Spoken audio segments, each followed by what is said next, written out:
Hi, I'm Jill Deacon. Welcome to another episode of A Love Affair with the Unknown.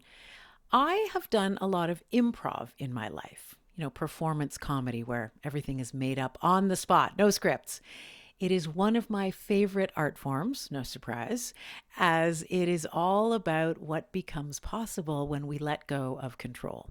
That's kind of always the name of the game on this podcast, but even more so this week. We are really riding on the edge of our seats because my guests for this episode are big time superstar improvisers. They love the high wire, the uncertainty, you might say, of having no script. Real life husband and wife duo Matt Baram and Naomi Snieckus, known as Baram and Snieckus, have been called one of the most laughable couples in Canada, the George and Gracie of our time. Their latest project is the award-nominated show Big Stuff, a partly scripted and partly improvised stage performance about something huge and life-changing that Baram and Snieckus went through in their personal lives. Big Stuff has been a massive sellout hit, and I got to chat with Baram and Snieckus before they head out on their cross-Canada tour with Big Stuff about the way they live with uncertainty. These two really personify a love affair with the unknown. Hello, Matt and Naomi. Oh, hello. Welcome. Thank Welcome, you. welcome. Oh, hello, look who popped up. Oh, hi. I didn't Welcome know to you A were Love here. Affair with the Unknown. You didn't even know that I was here. Yes. Thanks, guys, for being part of this. It's a thrill to chat with you here. Let me start by asking how you're doing right now in this very challenging time we find ourselves in life. How are you just feeling generally? Yeah, that's interesting. We don't often stop and be like, how are we doing? Because it's such a machine sometimes. It's check mark, check mark, check mark. Well, we're improvisers, so we've always found life challenging. And always not certain of what's coming up. That's why I wanted to talk to you, because I Yeah. just love all the attitude towards the unknown that's baked into improv. So yeah. And it's baked into the arts. It's baked into theater in general. Yep. And we're dealing with a lot of excitement in our lives, but still unknown. We got a puppy. That's a lot of unknown. Yeah, Wow. pretty Yay. fantastic. That's Healthy. organized chaos, isn't it? Yeah, Wow. yeah. Good for you. But you know what? When anytime we've hit like recessions in the world or like dips in financial confidence or security, I think artists are like, yeah, we get it. Welcome. Yeah, welcome to our life all the time. And it is a muscle. I remember when I first started acting that I was like, but I don't know what's happening. I don't know where money's coming in. And then the muscle of being uncertain definitely gets honed. Yeah. And, we just produced a play together in Big Toronto. And stuff. Yeah. Big Stuff. And it was, it was a great experience getting back into theater, into the written form, because normally we improvise our shows. So it's all made up on the spot. And now we're producing a tour. And so I don't even know. You're taking the Big Stuff on tour? Yeah. A Canadian tour, I presume. We're starting with a Canadian tour. Yeah. But we got dreams. We got big dreams with this. Okay. So, yeah. Yes. We've spoken to Elon, and he's taking us to the moon. That's right. Improv on the moon. Which is Let me actually how I rewind. improvise. There's so much I want to know about everything you've just said, strengthening that muscle and so on. But I feel like I should rewind a little bit. And what drew you first into improv? I mean, I know you guys come from Second City. Do you remember? I know it was a while ago, but do you remember what it was about improv, how you got into it and what you loved about it, or why you even approached it in the first place? Okay, I'll start. Matt, why don't you start? I had no skills.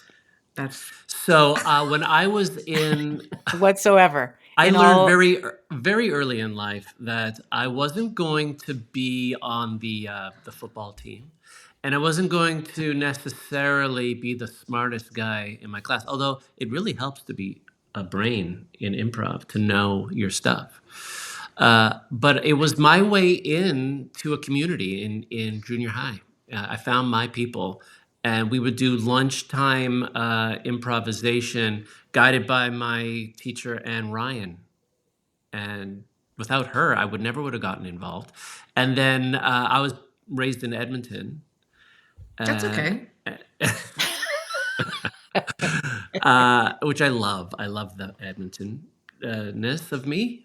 And so I got a chance to go to the local improv theater Mhm. called Rapid Fire, which was operating out of the Phoenix, and they let me play. I was 16, and when I first went, and they were just like, "Yes, you can play." And I remember I went to my high school grad. I was a bit of a geek Was to improvise. After my grad, I went to improvise, and then it just that from there on, I knew that was where I wanted to be, and also I wanted to meet girls, but that's okay because that's where it started, and I eventually feel like I that's did where meet you and my wife, so it You worked. guys met at Second City. we Yeah. Yeah. did. Yeah. Yeah. I like And what you just said about improv though, because I do think there's a couple of elements. A, it satisfies the lazy performer, and I don't say lazy in a negative way, like in a way of like tomorrow we can go and do a play live. We don't have to rehearse it. We can just get up on stage and do it, and it's so good for our hearts and our souls and our artists to be able to have that momentum and to be able to just jump on a stage as opposed to going, A, I have to audition, B, I hope I get it, C, I have to rehearse, and then I get to do it. So there's a lot of steps, whereas like we just want to do a show, Yeah. which is great. The other aspect you spoke about was the community that I was really attracted to, because yes, improv is just full of a bunch of weirdos. We're all just a bunch of weirdos that, I remember I've told the story before, but I remember being part of Sketch Fest, which is this fantastic festival that focuses on comedy sketch in Toronto. And I went to the party and I saw this guy in a fur hat and a crossing guard uniform, and he was scooping the sound out of the speaker and throwing it on the dance floor. And I was like, I love this community. this Like makes it was, sense to me. yeah, it's just like a place to be who want to be. And it's yeah, so I think that for me. And then it's just play, right? Like you're supposed to play in improv. So it really challenges you to keep playful, which suits my chaotic, childish mind. It's, everything you're describing is true. That no scripts, no rehearsals, play, all of which sound, it's free, it's easy, you can do it anywhere, anytime. Don't need to audition. But the equally true piece of it is that there are no guarantees, and there's so much fear baked into, just the thought of doing something with no script and no rehearsal, and no plan. Is Yeah. just talking about it would terrify a lot of people. Right.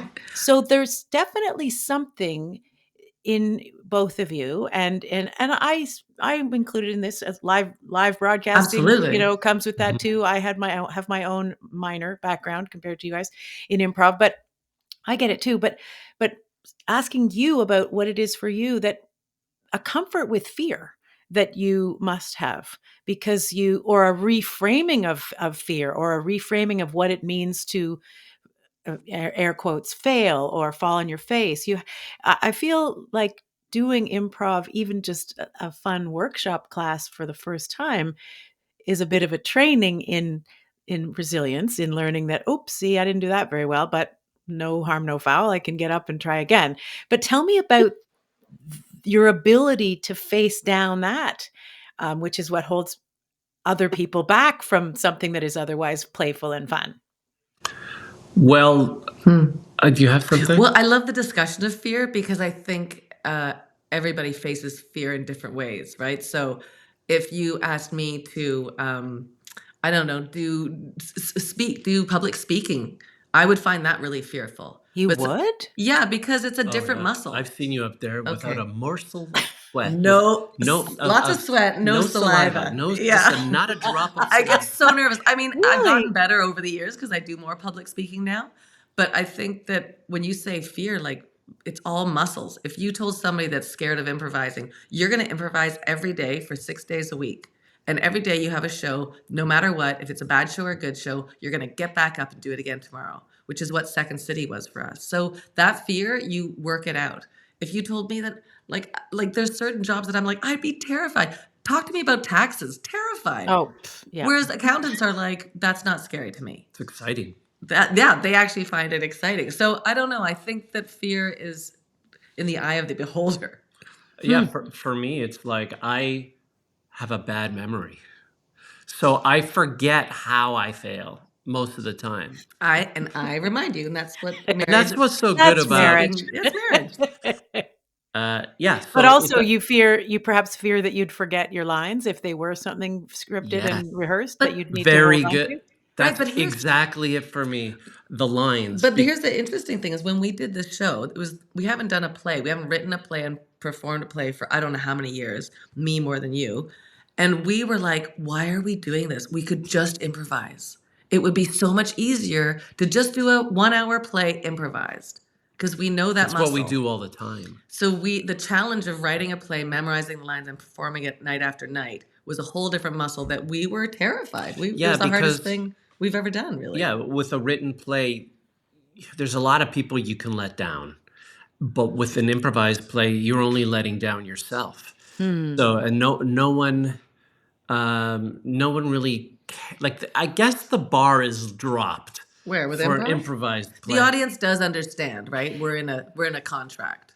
Yeah, Yes. yeah. And that to me, that's interesting to me because in a way, I think, and this could just be my bias, but I think that improv done well, and as I mentioned, I saw your show Big Stuff, and it's so beautiful and terrific in I mean, I told everybody about it, and I'm not just telling you.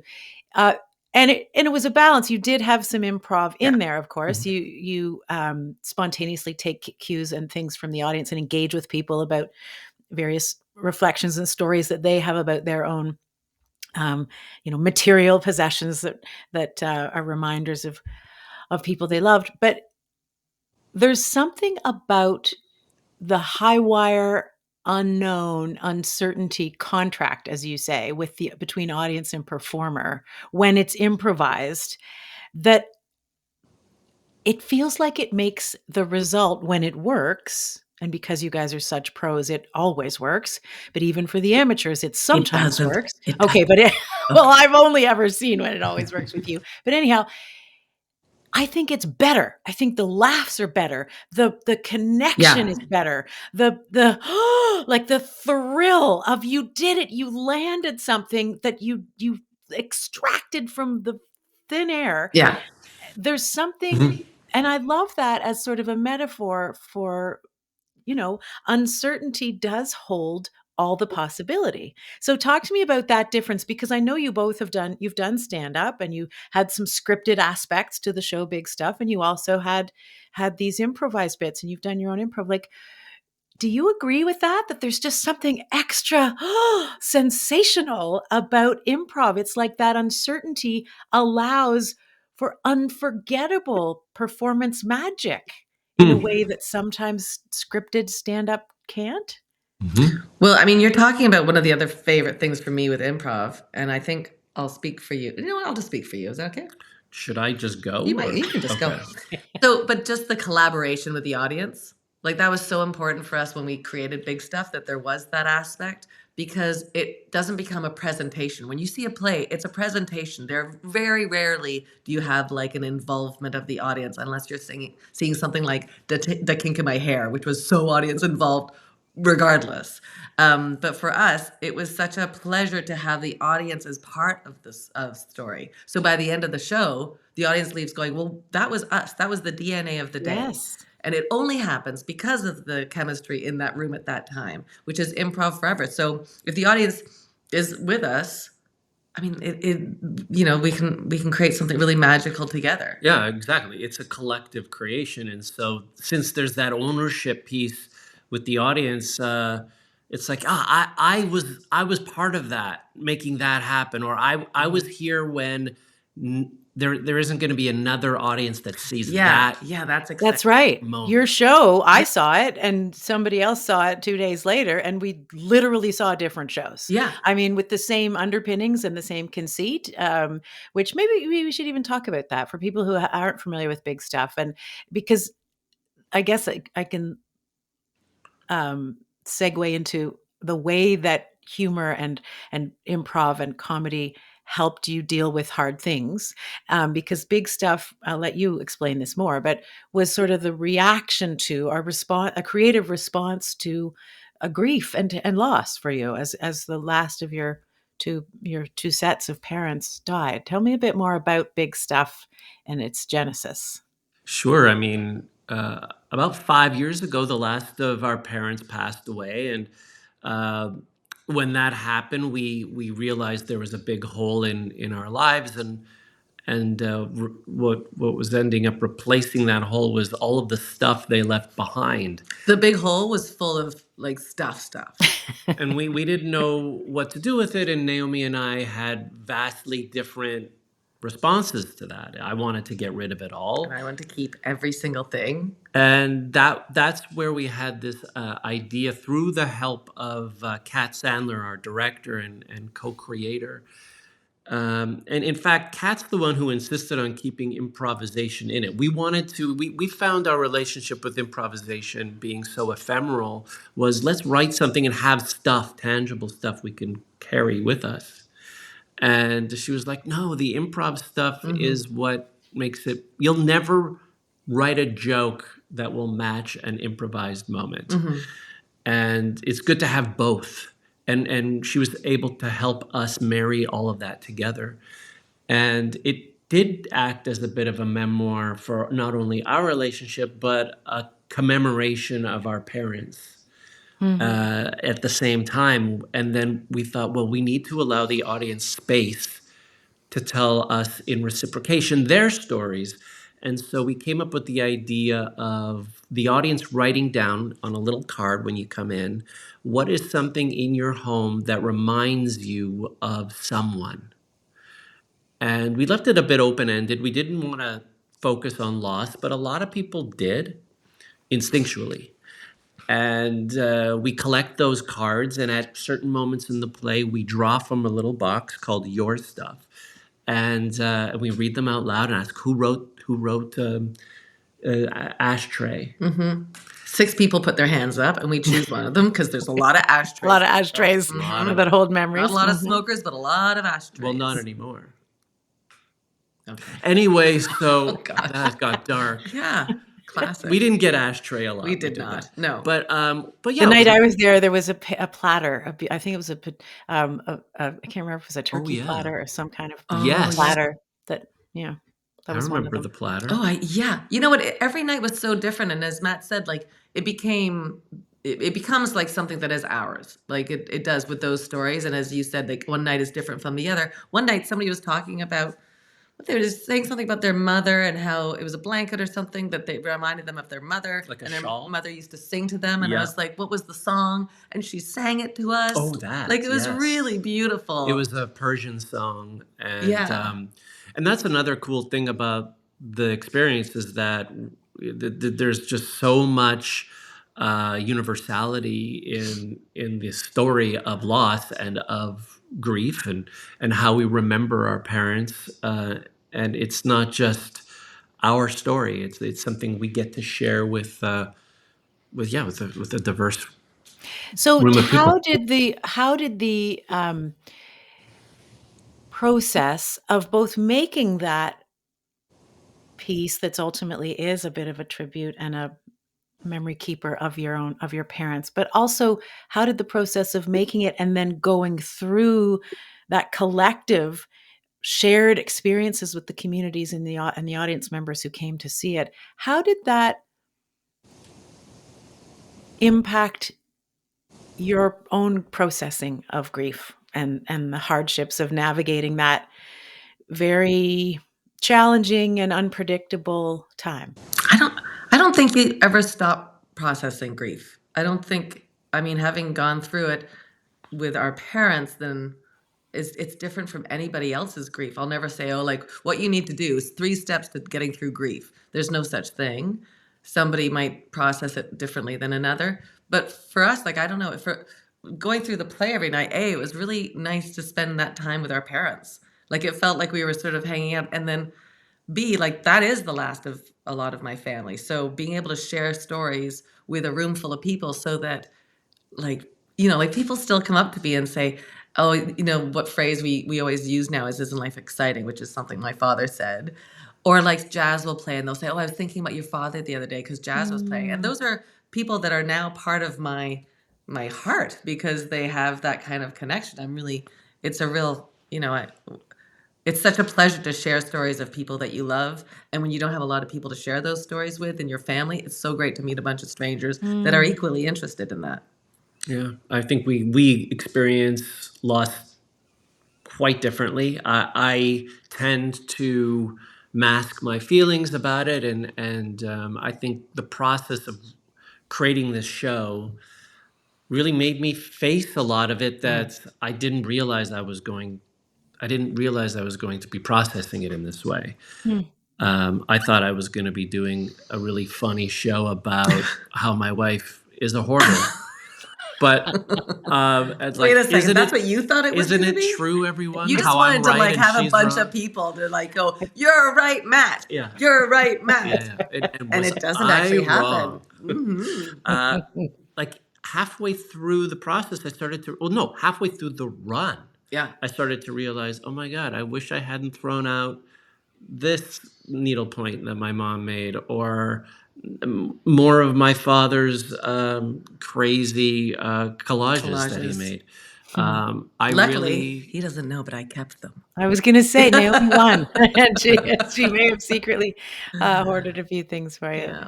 Yeah. Tell me about you guys. I know, and you wear a lot of hats, and one of them is teaching improv. You teach to business groups.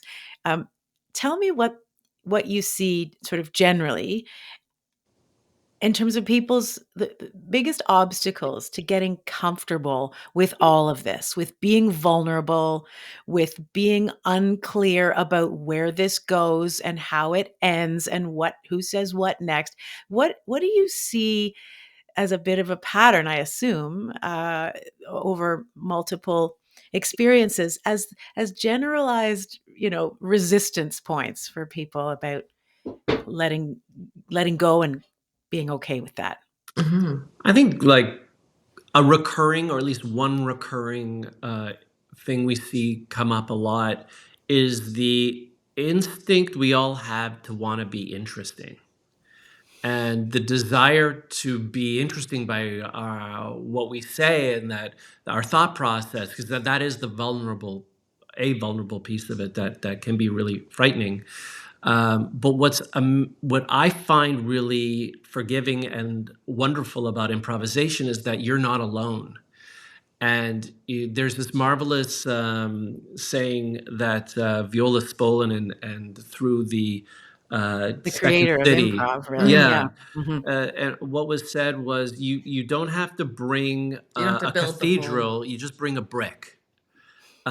Because there's other people that will bring bricks as well, and you're there Which to is sort build of a great something philosophy together. in life too. Like, we're not in charge of everything. Just do one thing. We don't have to solve all the problems of the world. Just be nice to Exactly. your neighbor, like that kind of brick. I think a Don't lot of throw people. bricks at your neighbor. Something I should probably say out loud. Well, that's maybe why they're moving. Maybe. But I think it's one thing we have to remind ourselves, is that we don't have to do all the heavy lifting. And when we think we do, that's what makes it frightening. Yeah. Because Yeah. like, of course, you're going to be afraid if you think you have to tell the whole story. Sometimes your job is just to put an "and" in there, or also, Or keep like going. the connecting words, or just support your friend. And that's the other thing, is like we try to instill an atmosphere of support, which is not necessarily taught, intrinsically to us, that it's okay to support, because we're taught to achieve. Which is sort of the world of corporate. Like, when you ask what is consistent, they aren't in a place like the corporate folks that we've worked with aren't in a world where, God like, bless them. anything can happen is a great philosophy in business. It's not, right? Go with the flow isn't a great philosophy, or like mistakes are rewarded. Yeah, That's not a great give philosophy. up. Nobody says that. Oh, But in the corporate world, it's like ladder climbing, tick boxes, lead with strength and I don't know, confidence. But in improv, it's like, go with your gut. Like, make mistakes, be playful. And consistently, people step away from the classes that we teach in improv, with being reminded the value of playing, because you forget about that as adults too, especially when you've got bills to pay and ladders to climb. And then B, the joy of the collaboration, that we are all in this together. It's okay to lead sometimes, and it's okay to follow sometimes, mentor sometimes, mentee sometimes, but that's not overly celebrated in the corporate world. So Mhm. it's a pleasure to go in and be the reminder of things that people know already, but they just have to get those muscles going again. Hmm. Tell me about that muscle. Speaking of muscle, you talked about earlier this muscle of uncertainty that, when the world hits a recession or some financial crisis looming and and headlines are full of all this terror and actors and freelance musicians and things say, "Oh, whatever. That's called real life, people." Tell me a little bit about, like, if you take apart the fibers of that muscle, what's in there? What muscle have you strengthened? Or what is it about that muscle that you've used so much over your years of improv and being freelance artists that is your strength when it comes to uncertainty? I don't know. I don't know if I have I think the resilience. I think the get back upness of life. That Right, being turned down so much yes. in an audition scenario. Is that what you mean? Like, Yeah, that for as artists, I would Right. say, like being able to take rejection and not have it flatten you, like it just is something you get back up. But There's the something other, about Oh, go ahead. Go well, I ahead. was just gonna add the other thing is very important with improv, and that's something I'm sure that I know I struggle with is to let go of your plan. Right? Because if you come on stage and you're like, I'm going to do a fantastic scene about a doctor who has an assistant that's a mouse, and it's a fantastic scene, obviously, by that's the a way, great right? idea. But let's say then Matt comes in with a cake, and now my vision of what my scene was might have been derailed. So you have to quickly let go of that, let go of the plan, let go of the plan, or you're going to be fighting. You're going to be trying to push water back in the hose, and it's not going to work. I have to immediately go, I'm a doctor. I can still be a doctor. The mouse can still be there, but the cake it's my birthday. So I have to constantly let go of ideas to celebrate the ones that are invited into the scene. Mm. That's really cool. Yeah, that the idea of yeah, the resiliency, but also letting go of the plan, because I think we want to achieve, as artists, we have plans, but we've been trained to deal with a little bit of less every year, which is not a great precedent, because you want to not you don't want to show people that you can deal with less, but you really, Canadian artists really can. And a lot of artists are living below the poverty line. We know about the artists that are famous, and that's 1% of artists. A lot of them are middle class, and some of them are just really just making ends meet. And I think I might be describing the world. Yeah, I think you might Mhm. be. It's Um, just so uncertain. I don't know a lot of people But the that have same certain. way that it sounds like, as performers and artists, almost reminding yourself of your history of having, it's part of the getting back up again that you described, Naomi. But I feel like we can be, some of our fear and trepidation about things happening in our personal lives or in the world at large can be made, well, worse by getting all caught up in it and being attached to the plan of how we thought it was supposed to go, Mhm. but can be made a little better if we remember, "Oh, okay, well, I had this terrible," I had, like, just to use a really serious example, I had breast cancer when I was Yeah. 42, and then I got it again when I was 50 or something, like 9 or 10 years later, and, Agree. and it was weirdly, in some ways, more terrifying. "Okay, is this the one now? I thought I was done."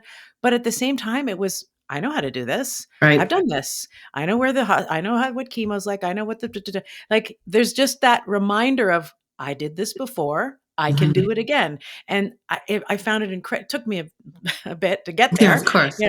it's not your immediate response, but I think we all have challenges that in our backpacks that we've endured and gotten through, and it's a good, maybe that's part of the muscle, is reminding ourselves, oh, damn, this is going to stink, but I've gone through Yeah. crummy stuff before and I'm still here and I figured it out, and so I love that. I love that so much because I do think there's so much uncertainty, but the certainty is that we can get through things. Oh, You know, like I don't like know that. what's going to happen. I don't know what's going to happen to my body. I don't know what's going to happen with his butt. Like he's What? falling What are you apart. talking about?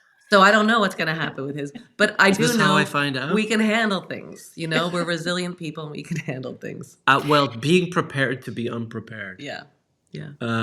We have the muscle memory of things that we know. Don't touch it; it's hot. But we have some training in being unprepared. I mean, and look, we're not like this sounds like we got it all figured out. We Oh yeah, certainly no, don't. none of You us know what I does. mean? I'm Like, not mistaking you for okay, people who are smug in any way because I'm We're a the mess. same. we're a mess. Yeah, We figure we're it all out a hot mess. constantly. Yeah. That's what, and we're okay with that. But the other thing that you mentioned, and even your example about, I thought I was going to be doctor and mouse, but now if there's a cake, okay, it's my birthday. Like the pivot, and I mean, maybe that's not the best example of outside the box thinking, but I love the idea that if we stop and think about it, it all seems so obvious and exciting that not one, from scientific research to any kind of development, like ingenuity, the things that can get us out of the crises in which we find ourselves, all happen as a result of creative thinking. Like that's Yeah. really the only way forward. And so 100%. we seem, no, I want to know that this is the plan, and I want to know that I mean, these who doesn't want a parameters. lovely plan that goes to order, We're right? wired to love that. We're Yeah. wired to seek that Yeah. comfort and security, and yet the only thing that ever moves us forward and could ever solve our climate issues and whatever, it has to be innovation and creative Mhm. outside the box thinking. So again, another reason to take improv classes. Well, it's just there are improvisers that don't even know they're improvisers. Like there's some amazing producers. I'm working with Ashley Rains right now, and she's a great improviser producer. She'll say, "This is how the day's going to look. Oh, it's raining. We're going to improvise." And truthfully, COVID made us into all pretty great improvisers because nothing was the plan. Nothing was what people thought it was going to be. And so everybody was pivoting. Everybody was being creative. Oh, we can't go to Paris like we had dreamed about. Well, we're going to make Paris in our living room with a table and some music and wine. Like, what was the way that we included the cake into the mouse and doctor scene? Have you ever been on a vacation with somebody who likes to plan every aspect of the trip and like the thing where you have Right. I've got this plan for we're 9 gonna o'clock, do 10 o'clock, and then 11 o'clock. scuba and then we're gonna go and play tennis and then they're gonna give us a tour of the Louvre. I don't know where you could do all those three I mean, that things in the sounds same fun. day. I'd like to sign up. But the only person who's disappointed if any of that falls through is the person that made the plan. Who was so attached to Resilient. You bounce back. exactly. It's not that you're immediately all under control and ready. Oh, cancer, no problem. Did that. Right. You go through the holy reckoning, but eventually you find your way to remembering, okay, I can do this. And that, yeah, I think that's true. So, okay, so you guys are taking big stuff on the road. You've got this tour. Yeah. So how are you managing that sort of juggle of plans versus being open to whatever comes as you orchestrate a big tour that must involve a lot of details to juggle? It really does. It's people's lives are in your head. Like we I went. mean, that's dramatic. No, we went from like doing a show, and if they show up, then great. But now it's like we got to get people to Montreal, and we have to have them give them shelter and warmth and Hopefully food. better than just shelter. Like they're going to get a bed and some. Well, we don't know about that. We Yeah, can't okay, say let's that not legally. push it. But Can't say that legally. they will sleep. So no, it's very challenging, and it's a learning curve. And we're going to Montreal and Edmonton and Winnipeg and Ottawa, and maybe Victoria. And we're going to be in those places for quite a long time. And so, yeah, it's interesting. And we're getting a lot of help from Crow's Theatre. They've been really good at helping mentoring us, and we have a producer mentoring us. But again, we are self-producing. That's wild. You make the plan. This is a bit of a leap into the unknown for a you little guys. bit. You make the is. plan Like, this and then is you next throw level. it away, right? Like you do all the things A, B, C, D, E, Mhm. and then you go, and now who knows? It might rain, we might miss our flight, but there's all the unknowns, Yeah. and we have to be always pack a snack. I think that's the lesson. Because no Really, matter it all what, as long comes as you have down a to the little snacks. snack and things go awry, at least you've got a nice little snack in your Well, in pocket. improvisation, you don't have a backup plan. I do have a snack on stage most of the time. You do. Yeah. But in a budget, you have to have a contingency. You have to have, like, what happens if this thing doesn't happen? There's a lot of planning that goes on, but you're right, as you say, if we get there and none of our props or none of our set arrives, we know we can still do the show, and no one would ever know that we don't have these other What things. a gift that is for Oh, you guys. I mean, no, they're really, as very long lucky. as you make your flights and the cab pulls up at the theater in time for you to, you know, beat the As audience or long as the whatever. sticks stays together, we're gonna be fine. Yeah, as long as she's Yeah. there, we're good. What an extraordinary thing to have honed. Obviously, as you say, it is a muscle, just to bring us back to where we started. You've honed and toned that muscle over Yeah. time, and now look at what it affords you, just that confidence to say, "We'll figure it out. We'll do it." But I do agree, Good like, on you you. deal with that too in your interviews. Like, you have a plan for your interview, you have a plan for the arc, Mhm. and then somebody says something huge at the beginning that goes, "Well, goodbye, all the notes that I just wrote." Oh, 100%. You guys wrecked my plan for today. No, I'm joking. Yeah, no, you're absolutely right. And that is, again, what I love with a bit of improv background myself. I am drawn to that. I am fascinated by that uncertainty, but yeah, it requires some flexibility. Sure. You guys are awesome. Thank you for doing What a this. I'm so pleasure to talk excited with that you're you. taking the show around and about, because more people need to see it. It is big stuff is a true delight and a credit to you both. You're always awesome, but that show was really special. So good for you for sharing it with wider audiences. Well, Thank you. thank you. Thanks for making us stop and examine these things. That was actually really interesting. We haven't Yeah. talked like Oh, that for a good. while, so thanks. Oh, I'm so glad. Well, Mhm. I love poking away at all these things, and you guys are such, as I say, masters of navigating the unknown. So seemingly effortlessly. So keep it up. Thank you. Thank you. You Thanks Thanks, too. so much, guys. Jill. Cheers. Thank you. Bye.